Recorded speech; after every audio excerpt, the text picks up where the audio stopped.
Informasi berikut datang dari Pulau Miangas yang adalah pulau terluar yang terletak di paling utara NKRI. Konon pulau ini pernah diperebutkan bangsa Barat.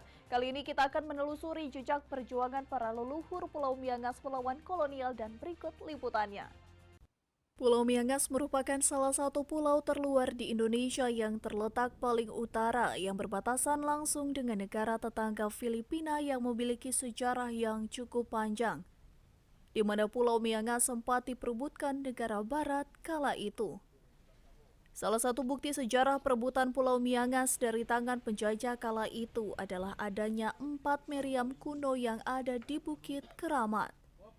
Untuk mencapai Bukit Keramat atau lokasi terdapat 4 meriam kuno.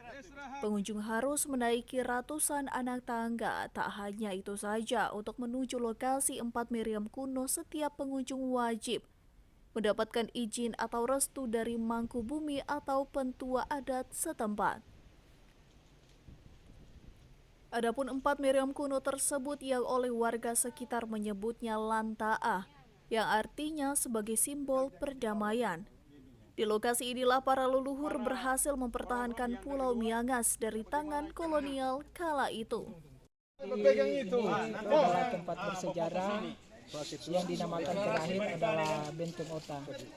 Benteng ini dibangun sejak tahun 1600-an dan benteng ini adalah benteng yang kedua setelah mereka mengalami kekalahan para leluhur kita di Benteng Ora, maka benteng terakhir adalah Benteng Ota. Dan disinilah bukti kemenangan leluhur Miangas.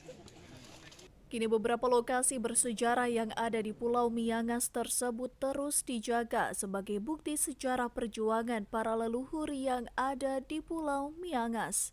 Dari Talaut, Alfred Tumanung melaporkan untuk Kawa Nua TV.